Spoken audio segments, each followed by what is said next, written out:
Olá a todas, eu me chamo Bruno Floriano, sou psicólogo pós-graduando em Psicologia Analítica no Instituto Jungiano do Rio de Janeiro e discente do curso de Ciências Sociais da Universidade Federal do Rio de Janeiro. Fui convidado pela professora Karina Rodrigues para participar como palestrante do 4º Encontro Internacional de Mulheres. Somente após ter aceitado o convite que me dei conta da imensa responsabilidade que seria estar aqui, diante de tantas mulheres incríveis e dispostas, a se conhecerem cada vez mais. Então é com muita gratidão que me direciono a todas vocês. Espero que possamos nos encontrar presencialmente em algum momento, mas por enquanto seguiremos com a responsabilidade de mantermos o distanciamento social, cuidando dos outros e de nós mesmos. Hoje conversarei com vocês sobre uma temática que de alguma forma todas nós já pensamos ou, se ainda não pensamos, pensaremos um dia. Um tema que passa pelo questionamento de homens e mulheres. Se homem, será que é uma mulher dentro de mim? Se mulher, será que é um homem dentro de mim?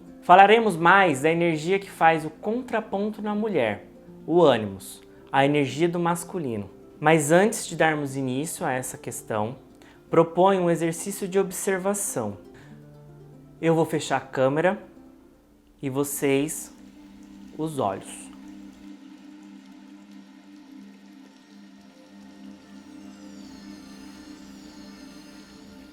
Respire fundo e relaxe. Solte os ombros, observe a sua respiração, sinta todo o ar entrando e saindo dos pulmões. Ouçam apenas a minha voz. Inspire, expire.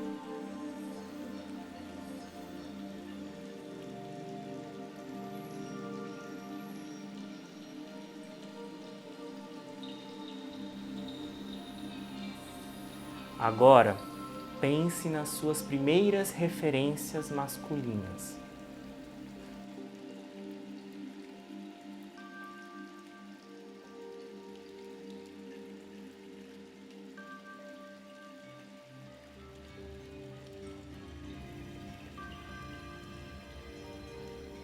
Percebam as imagens que aparecem para você.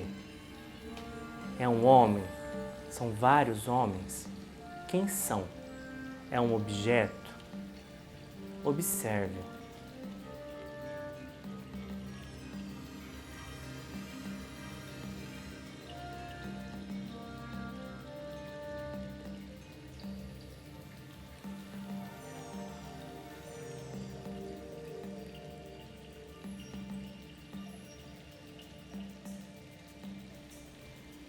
Qual o tamanho? Tem forma? Cheiro? Olha cada parte desse objeto.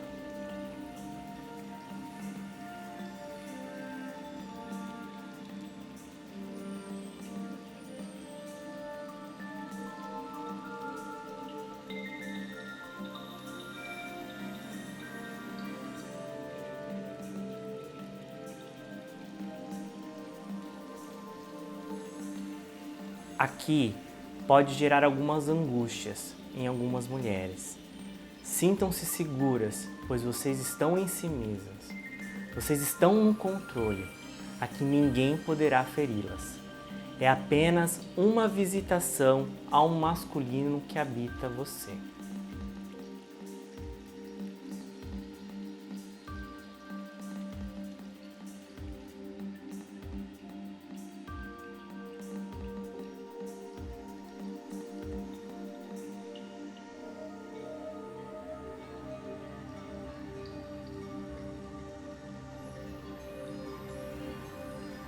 Sem pressa. Preste atenção no seu corpo. Quais as sensações? Quais as emoções? Se vocês permitirem, faça o contato visual com essa figura. Do contrário, continue apenas observando sem serem vistas.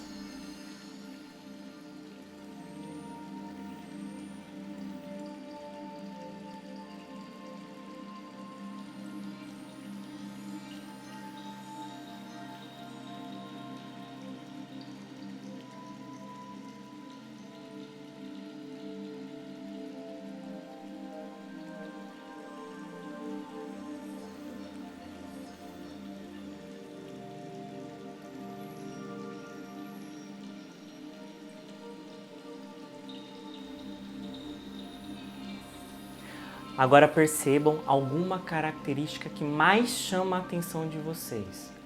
Novamente, um cheiro, um gesto, uma voz, um símbolo. Apenas observe.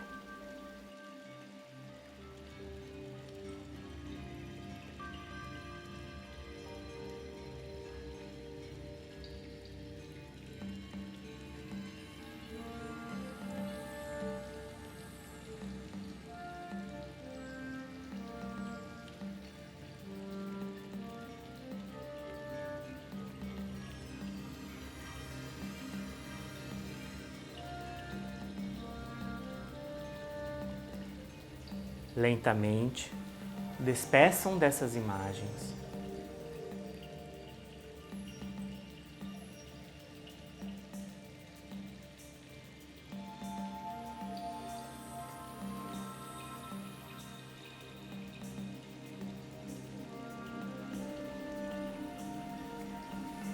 Agradeça ao seu corpo por receber essas imagens.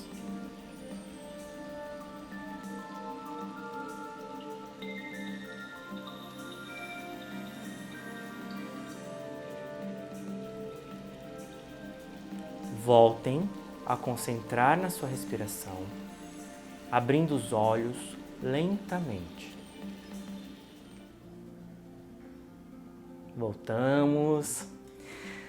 Bom, o que vocês viram, sentiram, ou não viram, não sentiram, corresponde ao ânimos. E o quanto vocês estão conectadas com esse masculino. Viram um papai ou uma sombra, uma espada ou uma forte fumaça? Viram algo divino ou diabólico? Pena que não estamos próximos para discutir essas mirações, mas pensem nelas e no que elas te provocam. E lembre-se, você está no controle. Agora eu quero levantar um questionamento. Vocês acham que se esse exercício fosse praticado por um homem, as imagens que surgiriam seriam muito diferentes? Provavelmente não. Todas nós, homens, mulheres, pessoas de outros gêneros, possuem representações internas do que é masculino e também do que é feminino. O que seria diferente no exercício e na vida seria a maneira de sentir e experienciar esse masculino. Portanto, o masculino que habita em mim, Bruno, habita todos nós. Então, o que nos diferenciará nesse sentido um dos outros? O que nos faz diferentes nas formas de pensar, sentir e agir? São as oportunidades que encontramos durante a nossa vida de experienciar o nosso ânimo, a cultura local, a configuração familiar, o microcosmo, a sociedade, o macrocosmo. Homens, é claro, vão experienciar o masculino de forma diferente das mulheres, pois alguns aspectos da energia masculina serão autorizados e valorizados nos homens. Vou citar o exemplo de uma cultura presente em território nacional, tão diferente daquilo que a gente conhece, essa cultura citadina. É a cultura dos índios Bororo, que em seus trajes e adornos para os homens são mais chamativas por suas penas e plumas do que as mulheres, que não são autorizadas a utilizar as plumas. Vem a diferença? Voltando para a nossa sociedade, pensando nas mulheres, pela não permissão de, por exemplo, de saírem de casa, serem independentes e corajosas, terem o domínio dos próprios corpos, de serem a menina solta, e o que tudo isso significa, as mulheres carregarão a energia masculina de maneira mais profunda e desconhecida do que os homens, por exemplo. Então, quando se inicia esse processo de diferenciação do masculino e feminino, do ânimos e da ânima, e a dinâmica entre essas energias à luz da psicologia junguiana? A nossa psique, quando recém-nascidos, é muito bem representada pela figura arquetípica Ouroboros. Muitos de vocês provavelmente já viram essa imagem. Essa figura, como vocês podem ver, é representada pela cobra que morde o próprio rabo, o símbolo do si mesmo, algo em si que se fecha. No centro dessa figura está o caos, todo o material herdado pela humanidade. Estão todos os arquétipos, da grande mãe, do pai, do ânimos, da ânima, do herói, do velho sábio, da criança. O psiquismo do recém-nascido é assim, portanto. É tudo e é nada. É tudo, pois todo o conteúdo da humanidade está ali presente. É nada, pois são conteúdos que ainda não foram discriminados. Então vamos para a chegada desse recém-nascido no mundo. No primeiro momento, quem receberá essa recém-nascida é a mamãe. É quando o arquétipo do feminino, o da grande mãe, é amplamente ativado.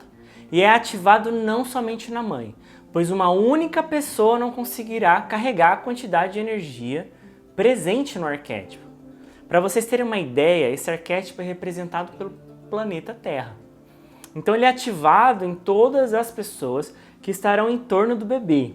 Na mãe, na avó, na doula, na enfermeira, no pai, na babá, no tio, enfim, em todos que deverão manter essa criança viva, pois a grande mãe é aquela que acolhe, que alimenta. Então essa recém-nascida passará a discriminar uma força que também está dentro dela. Lembram da figura do Ouroboro? Então, tá tudo ali.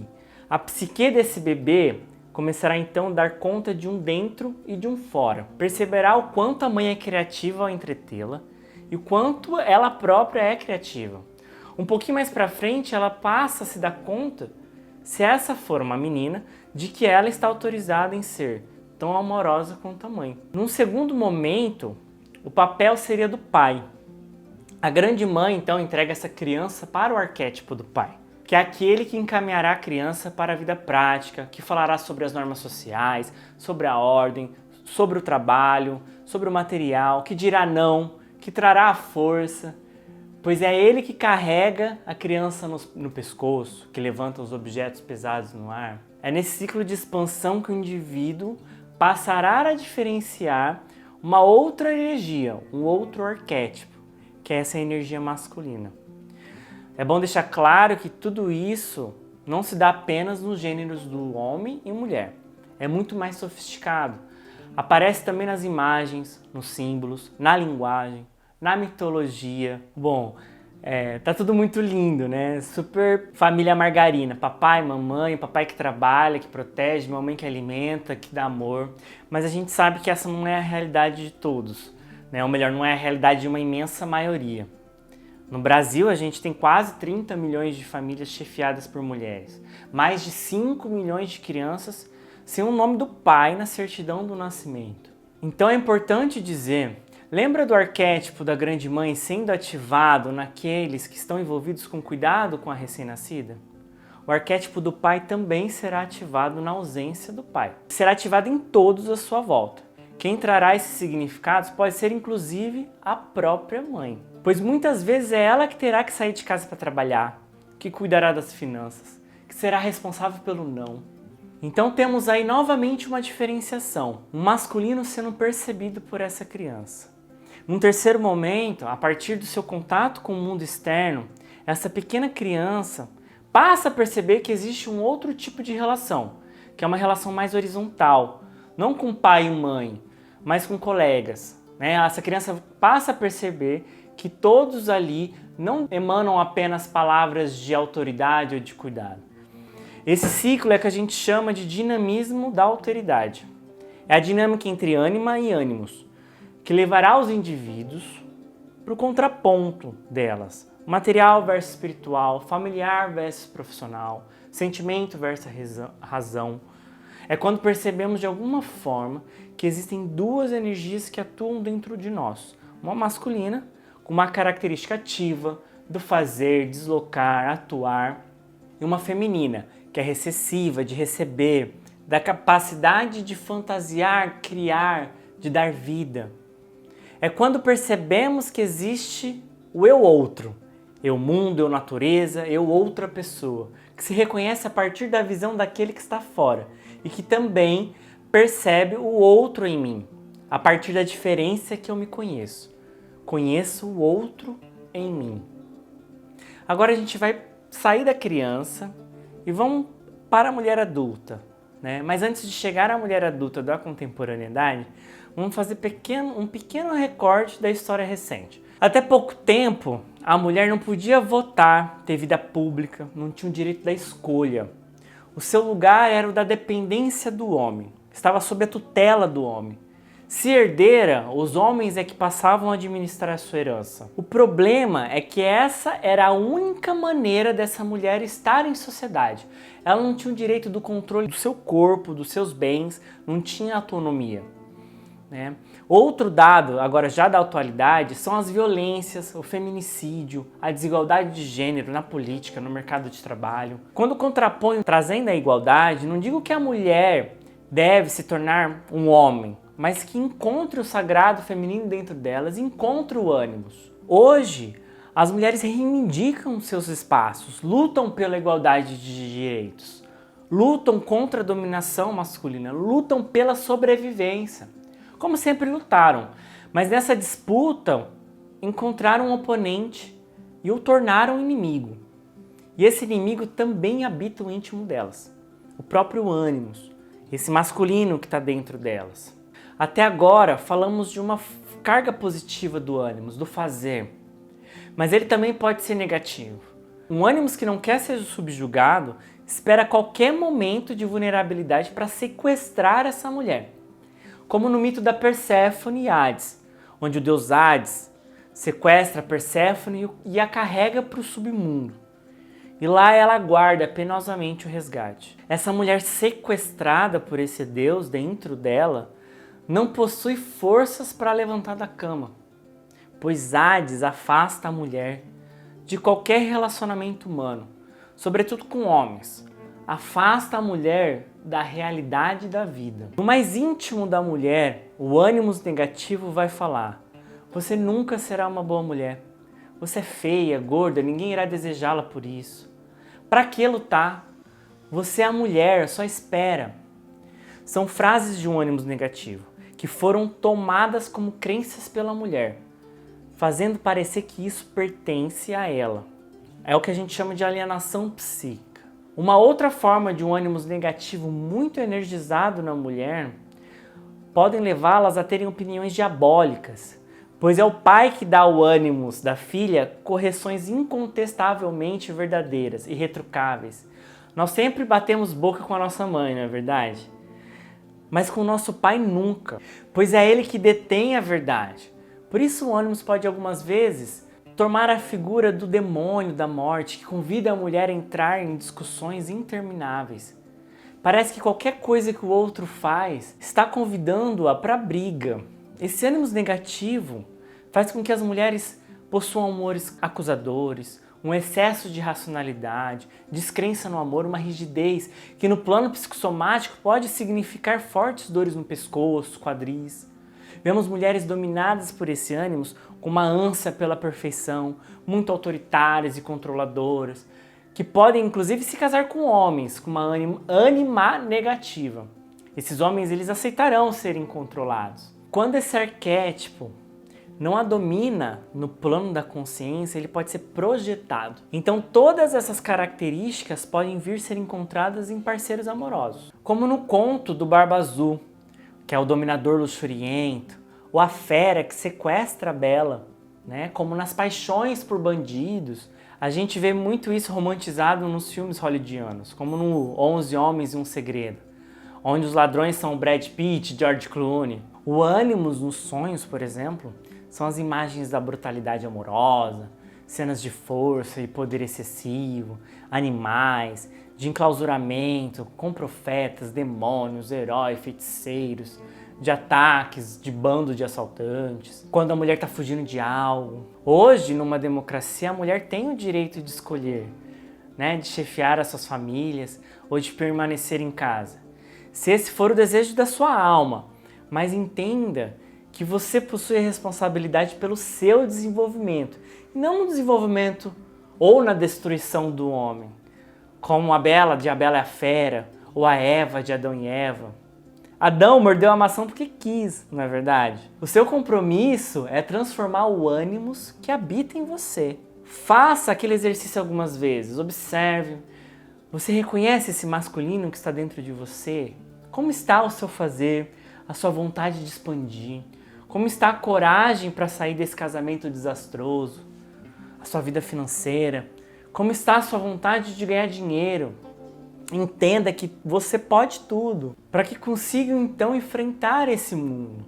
Vocês precisam estar num sadio casamento interno, que a gente chama de princípio de complementariedade, para daí encontrar o equilíbrio necessário para a completude, vivendo a sua potencialidade, chegar ao si mesmo, à individuação. Então dialoguem com esse ânimo negativo, enfrente-o, não deixe que ele a domine. Quanto mais você receber o ânimo elaborado, você será herói de si mesma. Terá o poder para ir em busca das coisas que precisa. Terá iniciativa, coragem, objetividade, sabedoria espiritual. Não se deixe ficar inteiramente passiva, à espera do herói que irá colocá-la na vida. Saiam para a vida, né? Acreditem no ânimo, valorizem esse ânimo dentro de vocês. Agradeço novamente a professora Karina Rodrigues, minha amiga e eterna companheira. Até a próxima. Desejo a todos um ótimo despertar.